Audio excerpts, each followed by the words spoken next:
শপথ গ্রহণের পূর্বেই অ্যাকশন মোডত ডোনাল্ড ট্রাম্প সাবধান হামাস বাহিনী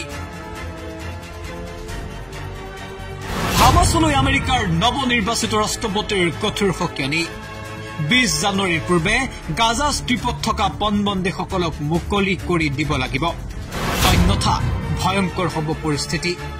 মধ্যপ্ৰাচ্যৰ সকলো নাগৰিকে ইয়াৰ পৰিণাম ভুগিব লাগিব ৰাষ্ট্ৰপতি হিচাপে নিৰ্বাচিত হল ডোনাল্ড ট্ৰাম্প শপথ গ্ৰহণৰ বাবে ইতিমধ্যে কেইবাটাও দিন বাকি আছে ডোনাল্ড ট্ৰাম্পৰ কিন্তু শপথ গ্ৰহণৰ পূৰ্বেই এক প্ৰকাৰৰ একশন মোডত আমেৰিকাৰ নৱনিৰ্বাচিত ৰাষ্ট্ৰপতি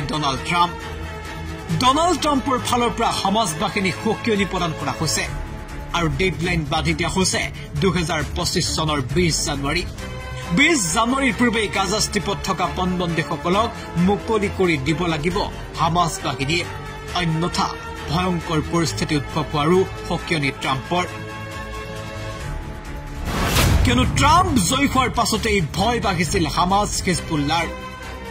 এতিয়া যেন হিয়াৰি হবলৈ গৈ আছে কিয়নো শপথ গ্ৰহণৰ পূৰ্বে এতিয়া কঠোৰ স্থিতিত ট্ৰাম্প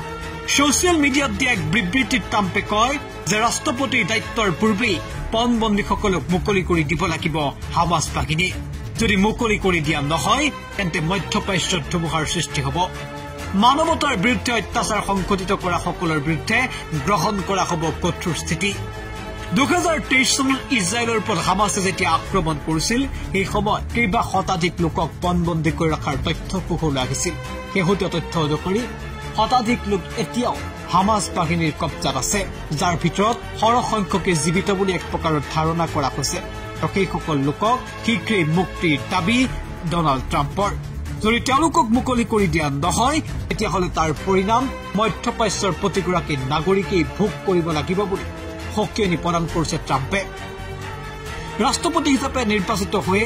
ডোনাল্ড ট্ৰাম্পৰ এই স্থিতি নিশ্চিতভাৱে সমগ্ৰ বিশ্বজুৰিয়ে ব্যাপক চৰ্চাত কাৰণ হামাস আৰু ইজৰাইলৰ যুদ্ধ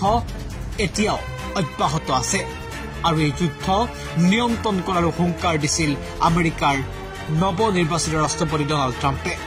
পিছে ট্ৰাম্পে শপত গ্ৰহণৰ পূৰ্বে দিয়া সকিয়নিয়ে বহু কথাই কৈ গৈছে ডোনাল্ড ট্ৰাম্পে ৰাষ্ট্ৰপতি হিচাপে শপত গ্ৰহণৰ পিছত পৰিস্থিতি যে আৰু অধিক ভয়ংকৰ নহ'ব তাৰ নিশ্চয়তা এতিয়া কোনেও দিব পৰা নাই মুঠতে এতিয়া ডোনাল্ড ট্ৰাম্পক লৈ বুকু কঁপিছে হামাস হিজবুল্লাৰ ইণ্টাৰনেশ্যনেল ডেস্ক এনি টক